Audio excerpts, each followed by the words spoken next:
والذي نفس محمد بيده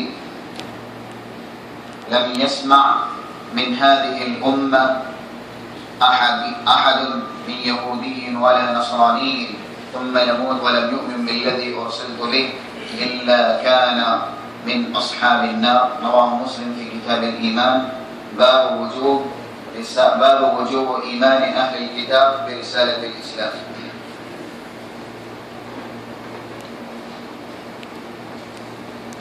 خطبہ مسنونہ کے بعد سورۃ التغابن کی آیت نمبر 8 صحیح مسلم کتاب الایمان، اس پر امام نووی کی ترتیب باب وجوب ایمان اہل الکتاب برسالۃ الاسلام، اور حدیث نمبر 153۔ آج کے خطبے کا جو موضوع ہے نبی اکرم صلی اللہ علیہ وسلم کے حقوق امت محمدیہ پر۔ ہم اور آپ اچھی طرح جانتے ہیں ہمارے نبی محمد رسول اللہ صلی اللہ علیہ وسلم کتنے عظیم بلند و بالا مقام کے حامل ہیں، اور اللہ نے آپ کو ہماری رہبری، ہماری رہنمائی اور ہماری رشد و ہدایت کے لیے مبعوث کیا، اور ہمارے ذمے جتنے حقوق تھے نبی اکرم صلی اللہ علیہ وسلم کے، اللہ کے نبی صلی اللہ علیہ وسلم نے امت کے سارے حقوق اللہ کے فضل و کرم سے من وعن جیسے جیسے اللہ نے آپ کو سکھایا اور بتایا ادا کیے ہیں۔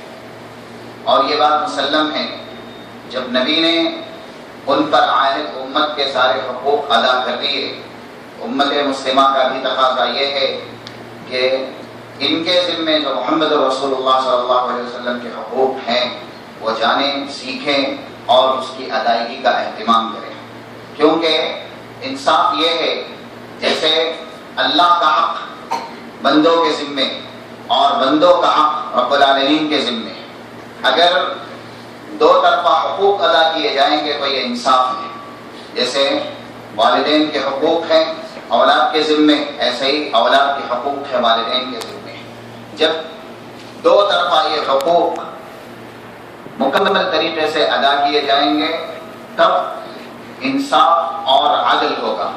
اگر ایک طرفہ حقوق ادا کیے گئے، مثلا والدین نے بچوں کے سارے حقوق ادا کیے لیکن اولاد نے والدین کے حقوق ادا نہیں کیے تو یہ اولاد اللہ کے یہاں عذاب کی شکار ہوگی۔ مثلا اللہ نے اپنے ذمے مخلوق کے جو حقوق خود سے واجب کیے ہیں وہ سارے حق اللہ نے ادا کیے، لیکن اگر مخلوق نے اللہ کا حق ادا نہیں کیا تو یہ مخلوق کبھی بھی کامیاب کامران نہیں ہو سکتی۔ ایسے ہی نبی اکرم صلی اللہ علیہ وسلم کے ذمے امت کے جتنے حق تھے اللہ کے نبی صلی اللہ علیہ وسلم نے من وعن وہ سارے حقوق ادا کر دیے۔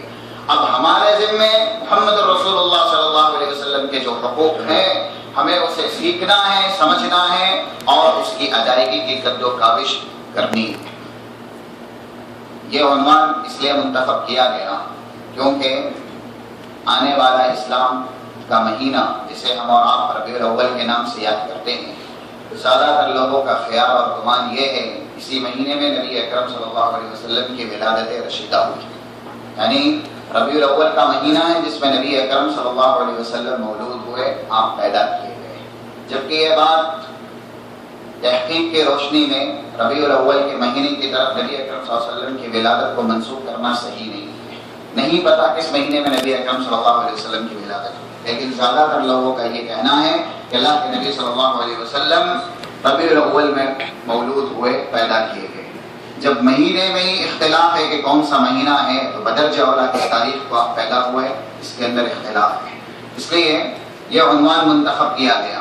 زیادہ تر لوگ ربیع الاول میں نبی اکرم صلی اللہ علیہ وسلم کی محفل میلاد منا کے، مدح سرائی کر کے، نعت خوانی کر کے، زبان سے اللہ کے نبی صلی اللہ علیہ وسلم کے تعریفی کلمات بیان کر کے، آپ کی اوصاف حمیدہ کا ذکر اور تذکرہ کر کے یہ سمجھ لیتے ہیں ہم نے جو حق ہمارے ذمے محمد رسول اللہ صلی اللہ علیہ وسلم کے تھے وہ سب کے سب ادا کر دیں گے، جبکہ نبی اکرم صلی اللہ علیہ وسلم کے حقوق قرآن اور حدیث کی روشنی میں کیا ہے، اجمالی طور سے مختصر سے وقت میں آپ کے سامنے اس کا ذکر کیا جائے گا۔ پہلا حق نبی اکرم صلی اللہ علیہ وسلم کا ہمارے ذمے یہ ہے کہ نبی جو کچھ لے کر کے آئے اللہ کی طرف سے، وَمَا يَنْطِقُ عَنِ الْهَوَىٰ إِنْ هُوَ إِلَّا وَحْيٌ یوحا، کیونکہ زبان نبی کی تھی، کلمات یہ اللہ کے تھے، معانی یہ اللہ کے تھے. جیسے جیسے اللہ نے نبی اکرم صلی اللہ علیہ وسلم کی طرف وحی کی، ہم تک اللہ کے نبی نے وہ پیغام پہنچایا. اور پیغام پہنچانے میں نبی امین بھی ہیں، صادق بھی ہیں، جیسا کہ قرآن نے خود اس بات کا اعتراف کیا کہ محمد رسول اللہ صلی اللہ علیہ وسلم نے پیغام جیسے اللہ نے آپ پر نازل کیا تھا امت تک پہنچا دیا. یا ایھا الرسول بلغ ما انزل الیک من ربک وان لم تفعل فما بلغت رسالتہ. رسول تبھی رسول ہو سکتے ہیں جب وہ اللہ کا پیغام امت تک پہنچا دیں. اگر پیغام پہنچانے کے اندر کچھ سستی، کاہلی یا کمی ہوئی تو اللہ نے کہا کہ آپ رسالت کے منصب پر فائز ہی نہیں ہو سکتے، آپ رسول ہی نہیں ہو سکتے. اس لیے نبی اکرم صلی اللہ علیہ وسلم جو ہماری ہدایت کے لیے، ہماری رشد کے لیے، ہماری رہنمائی کے لیے اللہ کی طرف سے لے کر کے آئے ہیں، اس پر ہمیں ایمان لانا ہے، اس کا یقین کرنا ہے. جیسا کہ اللہ نے اپنے کلام مجید کے اندر بہت سی جگہ اس کا حکم دیا. سورۃ التغابن آیت نمبر 8 فآمنوا باللہ ورسولہ والنور الذی انزلنا واللہ بما تعملون خبیر. ایمان لے آؤ اللہ پر اور رسول اللہ پر، ایسے ہی اس نور پر جو اللہ نے نازل کیا، یعنی قرآن کریم پر. یہ آیت کریمہ بتاتی ہے محض زبان سے نبی اکرم صلی اللہ علیہ وسلم کی تعریف کرنا، آپ کے اوصاف حمیدہ بیان کرنا، یا پھر ایسی محفل و نشست کے اندر ایک مرتبہ سال میں شامل ہو جانا جس میں نبی اکرم صلی اللہ علیہ وسلم کی سیرت طیبہ کا ذکر کیا جاتا ہے، یہی نبی اکرم صلی اللہ علیہ وسلم کے تمام تر حقوق کی ادائیگی نہیں. اور پھر نبی جو لے کر کے آئے اس کے ایمان کی تعلیم، اس کے تعلم کے لیے کدو کاوش نہ کرنا. ہمیں پتہ ہی نہیں نبی اکرم صلی اللہ علیہ وسلم پر اللہ نے کیا نازل کیا، اور آپ نے امت کی ہدایت کے لیے، آپ نے امت کی رشد کے لیے کون سے ذرائع اور وسائل کا استعمال کیا. اس لیے اس کا سیکھنا، ایمان بالرسول یہ لازم ہے. نبی اکرم صلی اللہ علیہ وسلم کیا لے کر کے آئے، ہم پہلے اس کا علم حاصل کریں اور اس کے بعد تصدیق کریں.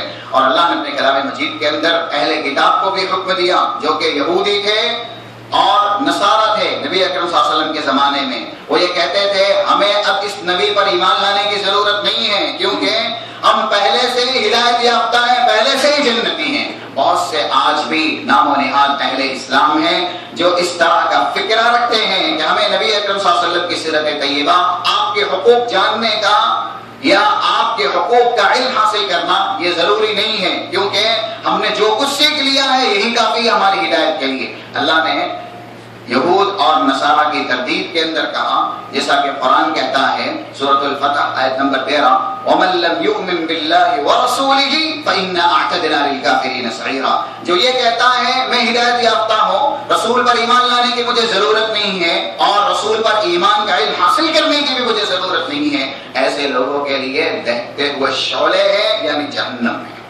اللہ نے اہل کتاب یہود اور نصارہ کو متنبہ کیا. سورۃ الحدید آیت نمبر 28 یا ایھا الذین آمنوا اتقوا اللہ وآمنوا برسولہ یؤتکم کفلین من رحمتہ ویجعل لکم نورا تمشون بہ ویغفر لکم واللہ ذو الفضل العظیم. اہل ایمان جو یہ دعویٰ کرتے ہیں کہ ہم ایمان لے آئے، اب اس رسول پر ہمیں ایمان لانے کی ضرورت نہیں ہے، وآمنوا برسولہ، ضرور اس رسول پر ایمان لے آؤ، یؤتکم کفلین من رحمتہ، کیونکہ رحمت کا 2 گنا اجر دیے جاؤ گے. اگر اس رسول پر ایمان لا رہے ہو تو رب العالمین کی رحمت سے 2 گنا اجر دیے جاؤ گے. لیکن اللہ نے حکم دیا کہ اس رسول پر ایمان لانا ہے. اور محمد رسول اللہ صلی اللہ علیہ وسلم نے بھی صراحت کی، جیسا کہ آپ کے سامنے خطبہ مسنونہ کے بعد حدیث بیان کی گئی. راوی حدیث حضرت ابو ہریرہ رضی اللہ تعالی عنہ، والذی نفس محمد بیدی، اللہ کے نبی کہہ رہے قسم ہے اس ذات کی جس کے قبضے میں محمد رسول اللہ صلی اللہ علیہ وسلم کی جان ہے، لا يسمع بی من هذه الامہ احد یہودی ولا نصرانی ثم يموت ولم يؤمن بالذی ارسلت به الا كان من اصحاب النار. اس امت میں سے کوئی بھی میرے تعلق سے سنتا ہے کہ اللہ نے مجھے نبی اور رسول بنایا، چاہے یہودی ہو یا پھر نصرانی ہو یا اس کے علاوہ کوئی ہو، اگر اس نے سن لیا ہے کہ نبی ہے، رسول ہے، تو اس پر ضروری ہے مرنے سے پہلے کہ میری تصدیق کرے، میرا یقین کرے، مجھ پر ایمان لے آئے.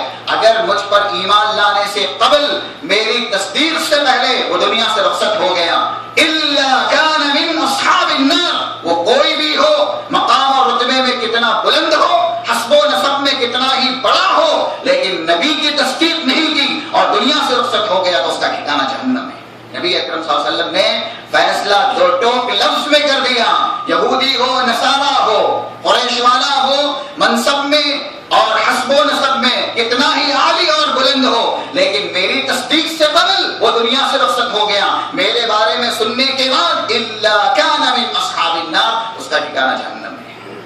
یہ آیت بتاتی ہے، یہ حدیث بتاتی ہے کہ نبی اکرم صلی اللہ علیہ وسلم پر ایمان لانا ضروری ہے، پہلا حق ہے۔ اس لیے جہالت کی تاریکی سے نکل کے ہمیں نبی کی سیرت کا علم حاصل کرنے کی ضرورت ہے، نبی کے حقوق جاننے کی ضرورت ہے، تاکہ حق جاننے کے بعد، علم حاصل کرنے کے بعد عمل کرنا آسان ہو۔ اگر ہم نہیں جانتے، جیسا کہ بہت سے نام و نہاد اہل اسلام بر صغیر کے اندر نہیں جانتے کہ نبی کے حقوق کیا ہیں، وہ محض سال میں نشست اور ایک محفل منعقد کر کے جس میں رسول کی مدح سرائی ہے، ستائش ہے، اوصاف حمیدہ کا ذکر ہے اور اس کا اظہار ہے، اسی کو سمجھتے ہیں کہ نبی کے حقوق ہم ادا کر رہے ہیں، جبکہ حقوق بہت سارے ہیں جنہیں ہمیں سیکھنا ہے، جس کا تعلم علم حاصل کرنا ہے، اس کے بعد اس کی ادائیگی کی اللہ سے توفیق مانگنی ہے۔ اگر ہم نے نبی اکرم صلی اللہ علیہ وسلم کے حقوق نہیں سیکھے اور ادا نہیں کیے تو پھر آپ اس فکرے میں نہ رہیے کہ اللہ کے نبی صلی اللہ علیہ وسلم آپ کے لیے رحمت للعالمین ہیں، سفارشی ہیں، آپ کو اللہ کی مغفرت دلائیں گے، عذاب علیم سے بچائیں گے۔ جب تک کہ آپ نبی کے حقوق ادا نہیں کریں گے، محمد رسول اللہ صلی اللہ علیہ وسلم کی رحمت، آپ کی شفقت، آپ کی مغفرت کا سوال اور آپ کی شفاعت کے مستحق نہیں ہو سکتے۔ اسی کو قرآن نے بیان بھی کیا سورۃ الفرقان میں آیت نمبر 29، وقال الرسول یا رب ان قوم اتخذوا هذا القرآن مہجورا۔ رسول کچھ لوگوں کے بارے میں میدان محشر میں یہ بھی کہیں گے، اے میرے رب، یہی وہ قوم ہے جس نے کلام اللہ کا علم حاصل نہیں کیا، جس نے میرے حقوق کا علم حاصل نہیں کیا، اس لیے یہ قوم عذاب کی مستحق ہے، اسے عذاب دیا جائے۔ اندازہ کیجئے، اگر رحمت للعالمین رؤوف الرحیم محمد رسول اللہ صلی اللہ علیہ وسلم اللہ سے سوال کرے کہ حقیقت میں یہی وہ قوم ہے جس نے قرآن کا علم حاصل نہیں کیا، میرے حقوق کا علم حاصل نہیں کیا، میرے حقوق ادا نہیں کیے، اللہ یہ تیری پکڑ اور تیرے عذاب کی مستحق قوم ہے، اسے عذاب دیا جائے۔ اگر رسول اللہ سے کہیں کہ یہ قوم عذاب کے مستحق ہے، عذاب دیا جائے، تو اللہ عذاب نہیں دے گا۔ اللہ نے اس کو بیان کیا ہے سورۃ الفرقان میں آیت نمبر 29۔ یہ بات ہماری نہیں ہے بلکہ رب العالمین کے کلام کی ہے، اس لیے محمد رسول اللہ صلی اللہ علیہ وسلم کے جو حقوق ہیں اس کا علم حاصل کیا جائے، سیکھا جائے، تاکہ جہالت کی تاریکی سے ہم نکلے اور حقیقت کی دنیا میں اپنے قدم ڈالے، تاکہ ہمیں پتہ چلے کہ محمد رسول اللہ صلی اللہ علیہ وسلم کے حقوق کیا ہیں۔ ایسے ہی دوسرا حق اللہ کے نبی صلی اللہ علیہ وسلم کا، نبی اکرم صلی اللہ علیہ وسلم قدوہ ہیں آپ کی ساری امت کے لیے۔ جب آپ نبی بن گئے، رسول بن گئے، تا قیامت آپ ہی رہنما ہیں، آپ ہی رہبر ہیں۔ یہ حق ہے نبی کا ہمارے ذمے کہ ہم نبی کو اپنا امام مانیں، رہنما مانیں، رہبر مانیں، اپنے تمام تر مسائل میں، اپنے تمام تر احداث امور میں نبی کو فیصل اور ثالث مانیں۔ اگر ہم نے نبی کو فیصل نہیں مانا، ثالث نہیں مانا اپنے تمام تر مسائل میں، معاملات میں، تو پھر اللہ نے اپنے کلام مجید کے اندر کیا حکم دیا ہے؟ دیکھیے سورۃ الحجرات کی ابتدائی آیت نمبر 1 اور 2، یا ایھا الذین آمنوا لا تقدموا بین یدی اللہ ورسولہ واتقوا اللہ ان اللہ سمیع علیم۔ اہل ایمان، اگر تم ایمان کے دعویدار ہو تو پہلے ایک ضابطہ سیکھو، لا تقدموا بین یدی اللہ ورسولہ، اللہ سے اور رسول اللہ سے آگے بڑھنے کی کوشش مت کرو۔ جہاں اللہ نے روک دیا، جہاں رسول اللہ نے حد بندی کر دی، بس اسی کے دائرے میں رہو۔ جو اللہ نے کہا حلال ہے وہی حلال ہے، حرام ہے وہی حرام ہے۔ جو رسول اللہ نے بتایا حلال ہے وہی حلال ہے، حرام ہے وہی حرام ہے۔ یہ طریقہ صحیح ہے، جنت تک پہنچانے والا ہے، وہی طریقہ جنت تک پہنچانے والا ہے۔ یعنی جہاں پر رسول اللہ بول کے خاموش ہو جائیں، حد بندی کر دے، اہل ایمان پر یہ حق ہے کہ اس کی حد بندی وہیں تک ہونی چاہیے، آگے نہیں بڑھنا چاہیے۔ اور اللہ نے اس کے بعد کی آیت میں کہا، یا ایھا الذین آمنوا لا صوتكم فوق صوت النبي ولا تجهروا له بالقول كجهر بعضكم لبعض ان تحبط اعمالكم وانتم لا تشعرون. اہل ایمان اگر نبی کی موجودگی میں کسی بھی معاملے میں، دین میں نہیں دنیاوی معاملات میں، اپنے آپسی امور میں بھی نبی کی موجودگی میں تم آپس میں بات کر رہے ہو، ادب کا تقاضا ہے، نبی موجود ہے، آواز پست رکھو، آواز آہستہ ہو کیونکہ نبی موجود ہیں. یہ تو آپسی بات ہے، آپسی معاملات ہے. اس آیت کریمہ کا صحیح ترین شان نزول جو کہ امام بخاری نے کتاب التفسیر میں صحیح بخاری کے اندر بیان کیا ہے، اور دوسرے علماء مفسرین نے اپنی صحیح ترین تفسیر کی کتاب میں اس کو درج بھی کیا ہے. ابو بکر اور عمر رضی اللہ عنہما نبی اکرم صلی اللہ علیہ وسلم کے پاس موجود تھے، آپس میں گفتگو ہوئی، آواز کچھ بلند ہو گئی. بات کرتے کرتے اللہ نے آیت نازل کی، تمہاری آپسی گفتگو میں بھی اگر نبی موجود ہو تو تمہیں اپنی آواز بلند نہیں کرنی چاہیے. بلند ہوئی تو اللہ ابھی ڈرا رہا ہے، تنبیہ کر رہا ہے، آئندہ کیا ہوگا؟ ان تحبط اعمالکم، ایسا کرنے سے تمہارے بلند والا اعمال اللہ برباد کر دے گا. دیکھیے اپنی آپسی بات، نبی موجود ہیں، اگر اس میں آواز بلند ہوتی ہے تو یہ انسان کے بڑے بلند والا نیک اعمال مٹانے کا سبب ہے. اور اگر محمد رسول اللہ صلی اللہ علیہ وسلم کی بات پر، آپ کی رائے پر، آپ کے ثبوت و دلیل پر کسی نے کسی اور کی دلیل کو بلند کر دیا، اس کو ترجیح دے دی، تو کیا اس کے اعمال کے برباد ہونے میں کوئی شک ہے؟ آج دیکھیے زیادہ تر جو لوگ نبی کا ایک حق جانتے ہیں، محفل میلاد، ان کے یہاں نبی اکرم صلی اللہ علیہ وسلم کی کتنی گستاخی ہے، کتنی نافرمانی ہے. وہ آئیڈیل بظاہر زبانی نبی کو مانتے ہیں، نبی ہمارے لیے آئیڈیل ہے، نمونہ ہے، لیکن معاملات میں، احکامات میں نبی اکرم صلی اللہ علیہ وسلم آئیڈیل نمونہ نہیں ہے. وہ کبھی سنت رسول سے فیصلہ نہیں کرتے، اقوال رسول کو اپنے لیے فیصل اور ثالث نہیں مانتے، بلکہ جو امتی کے اشخاص ہیں نبی اکرم صلی اللہ علیہ وسلم کے فرامین اور آپ کی احادیث پر انہیں بلند والا کرتے ہیں. جو لوگ ایسا کرتے ہیں کیا ان کا ایمان، ان کی نیکیاں صحیح سالم رہ سکتی ہے؟ کیونکہ دین میں آئیڈیل صرف نبی ہیں، جیسا کہ اللہ نے اپنی محبت کے لیے بھی محمد رسول اللہ صلی اللہ علیہ وسلم کو نمونہ بنایا. قرآن کہتا ہے سورہ عمران آیت نمبر 31، قُلْ إِن كُنتُمْ تُحِبُّونَ اللَّهَ فَاتَّبِعُونِي يُحْبِبْكُمُ اللَّهُ. ہر شخص یہ دعویٰ کرتا ہے میں اللہ سے محبت کرتا ہوں، ہر کسی کا یہ دعویٰ ہے. یہود نصارہ کا بھی یہ دعویٰ تھا نحن ابناء اللہ وأحباؤہ، ہم اللہ کے چہتے ہیں، اللہ کے محبوب ہیں.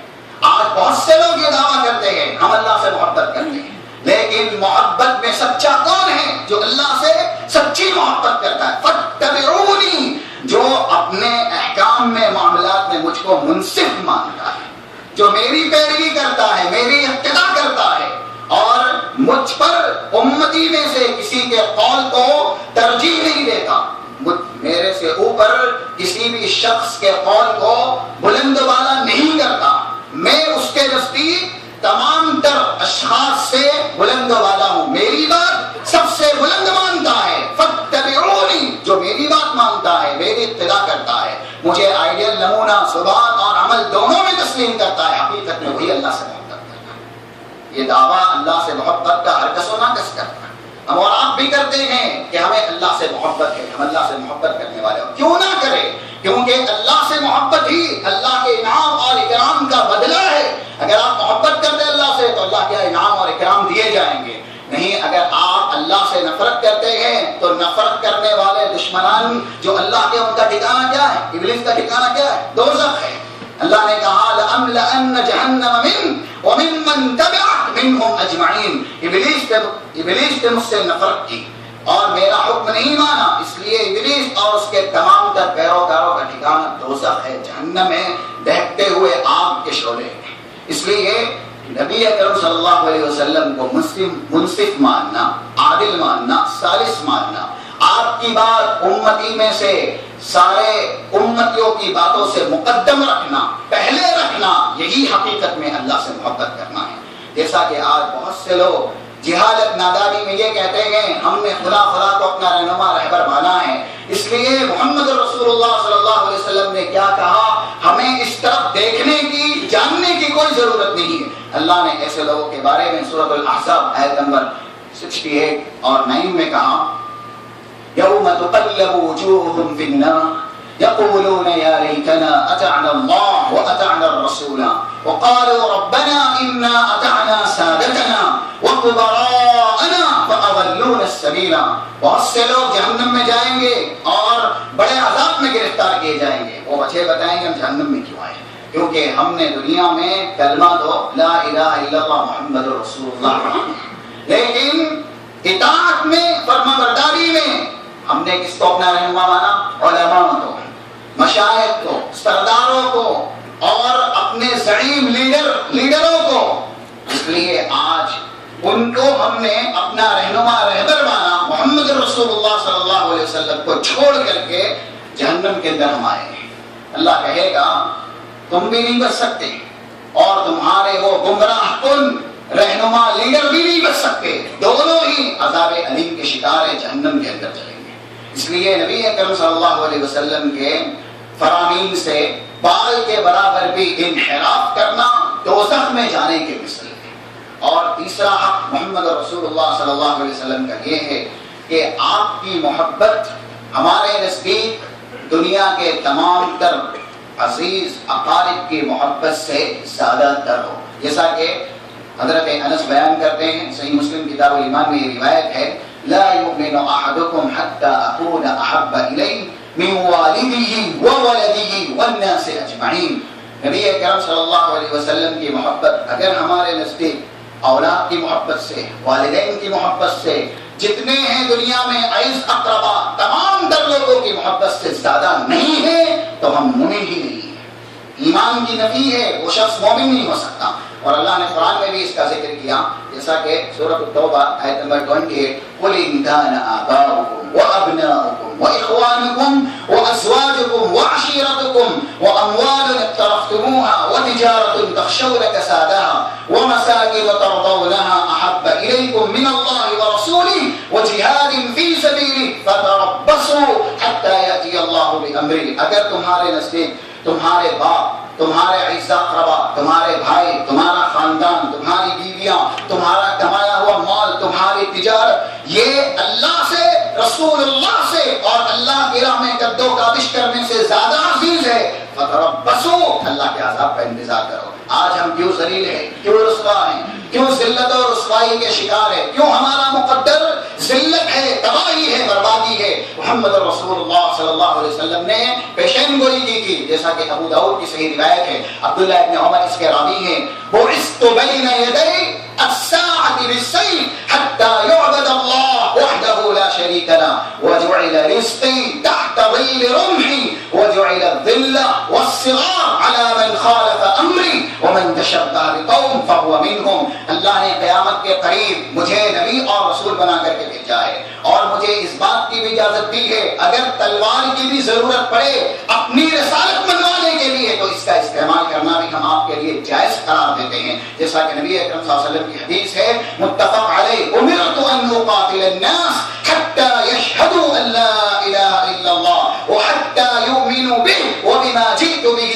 مجھے اللہ نے حکم دیا ہے میں لوگوں سے قتال کروں یہاں تک کہ وہ اس بات کی شہادت دے دے اشہد ان لا الہ الا اللہ وان محمد رسول اللہ، جو میں لے کر کے آیا ہوں اس پر ایمان لے آئے، میری تصدیق کرے، قتال تک کا حکم دیا ہے۔ اسی کو نبی اکرم صلی اللہ علیہ وسلم بیان کر رہے ہیں، قیامت کے قریب اللہ نے مجھے نبی بنا کر کے بھیجا، تلوار اٹھانے کی اجازت بھی دی اپنی رسالت کے اقرار کے لیے، اللہ کی وحدانیت کے اظہار کے لیے۔ اس کے بعد محمد رسول اللہ صلی اللہ علیہ وسلم کہتے ہیں وَجُعِلَ الذِّلَّ وَالصِّغَارُ عَلَى مَنْ خَالَفَ أَمْرِي، اس قوم کا تباہی، ذلت اور رسوائی مقدر ہے جو میرے معاملات کی مخالفت کرتی ہے، جس نے میرا حکم نہیں مانا، جس نے میرے گستاخی کی، میری نافرمانی کی، اللہ نے اس قوم کے لیے ذلت، رسوائی، تباہی، بربادی، زوال، انحطاط مقدر کر دی۔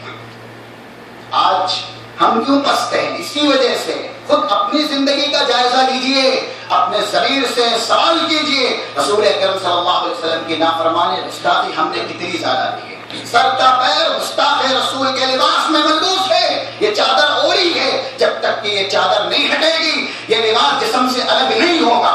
گناہ سے توبہ، انابت اللہ ذلت اور رسوائی کے سیاہ کن بادل نہیں چھپنے والے. اس لیے محمد رسول اللہ صلی اللہ علیہ وسلم کا حق ہم نے ادا نہیں کیا تو اس سے بھی زیادہ ذلیل کن حالات ہمارے اوپر آئیں گے اور وہ ناگفتہ بے ہوں گے. آپ عزت صحیح سالم نہیں ہے، کل ایسے حالات بھی آئیں گے کہ ہمارے نفس ہماری جانیں بھی محفوظ و معمول نہیں رہیں گی. اس لیے محمد رسول اللہ صلی اللہ علیہ وسلم کا جو حق ہے ہم سیکھیں اور ادا کریں. اور اللہ کے نبی صلی اللہ علیہ وسلم سے سوال کیا گیا کیف تقول فی حق یحب رجلا ولا یلحق به، آپ کیا کہتے ہیں اس شخص کے سلسلے میں جو کسی سے محبت کرتا ہے لیکن اس نے اس سے ملاقات نہیں کی. مثلا ہمیں محمد رسول اللہ صلی اللہ علیہ وسلم سے محبت ہے، ہم نے ملاقات کی ہے نبی اکرم صلی اللہ علیہ وسلم سے، لیکن نبی نے کیا کہا؟ المرء مع من احب. اگر آپ کو محبت ہے نبی سے تو نبی کہاں جانے والے ہیں؟ نبی کا ٹھکانہ کیا ہے؟ جنت. نہ، نبی اکرم صلی اللہ علیہ وسلم جنت میں جائیں گے اس میں کوئی شک ہے؟ جو شک کرتا ہے وہ جنت میں نہیں جائے گا. اس لیے جس نے جس سے محبت کی ہے گرچہ ملاقات نہ کی ہو، جو محبوب کا مقام ہوگا وہی محب کا بھی مقام ہوگا. محبوب جس مقام پہ جائے گا محبت کرنے والا بھی اسی مقام پہ جائے گا. اگر ہمیں سچی محبت ہے محمد رسول اللہ صلی اللہ علیہ وسلم سے اور حقوق ہم نے ادا کیے ہیں تو نبی جنت میں جائیں گے، انشاءاللہ ہم بھی جنت میں جائیں گے. اسی لیے محمد رسول اللہ صلی اللہ علیہ وسلم کے پاس صحیح مسلم کی روایت ہے، ایک صحابی آئے اور انہوں نے سوال کیا متى تقوم الساعة یا رسول اللہ، قیامت کب آئے گی؟ بہت بڑا سوال ہے. اللہ کے نبی صلی اللہ علیہ وسلم نے کہا ما اعددت لها، قیامت کے بارے میں پوچھ کر لیا تیاری کیا کی ہے؟ صحابی بیان کرتے ہیں وما اعددت لها كبير صلاة وصيام وصدقة، قیامت کی تیاری کے لیے میں نے بہت زیادہ نماز اکٹھا نہیں کی، روزوں کی نیکیاں تو اکٹھا نہیں کی ہے بہت زیادہ، صدقہ و خیرات کی بھی بہت زیادہ نیکیاں نہیں ہیں، لیکن کیا ہے قیامت کی تیاری کے لیے؟ احب اللہ ورسولہ، اللہ سے رسول اللہ سے محبت کرنا. نبی اکرم صلی اللہ علیہ وسلم نے کیا جواب دیا؟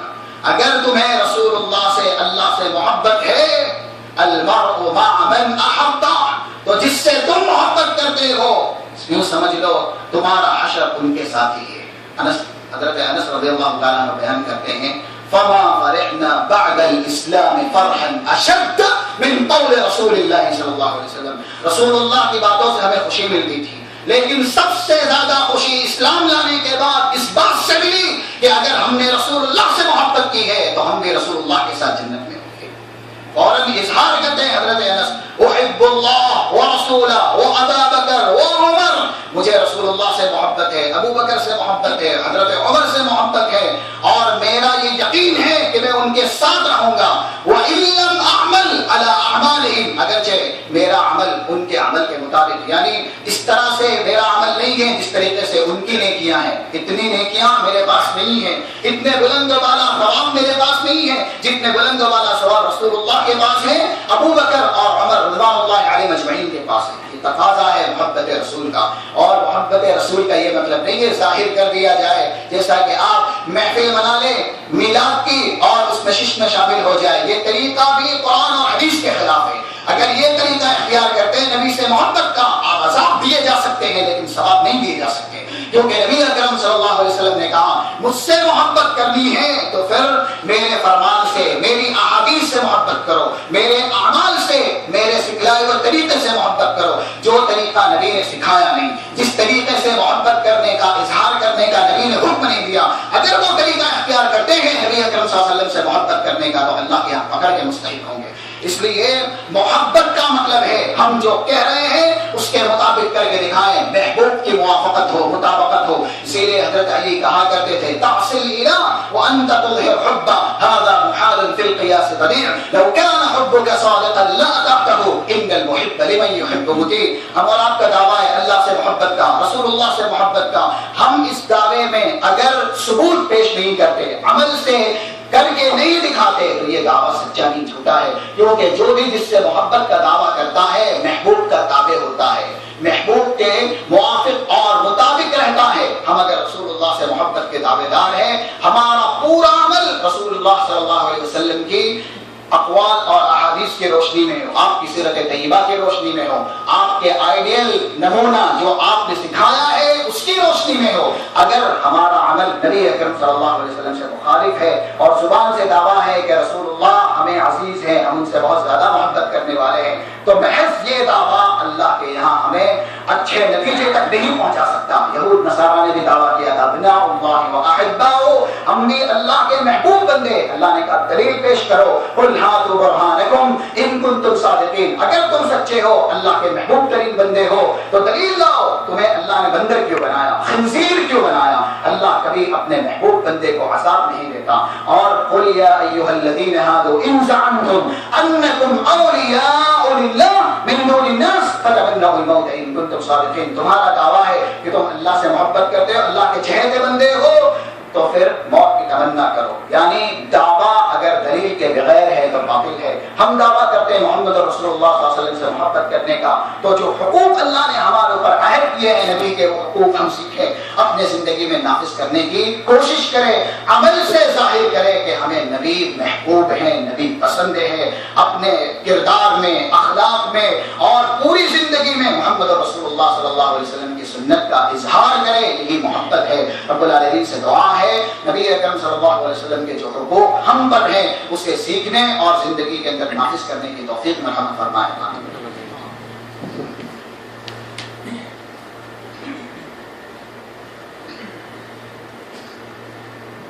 إن الله يأمر بالعدل والإحسان وإيتاء ذي القربى وينهى عن الفحشاء والمنكر والبغي يعظكم لعلكم تذكرون واذكروا الله يذكركم وادعوه يستجب لكم ولذكر الله تعالى أعلى وأجل وأكبر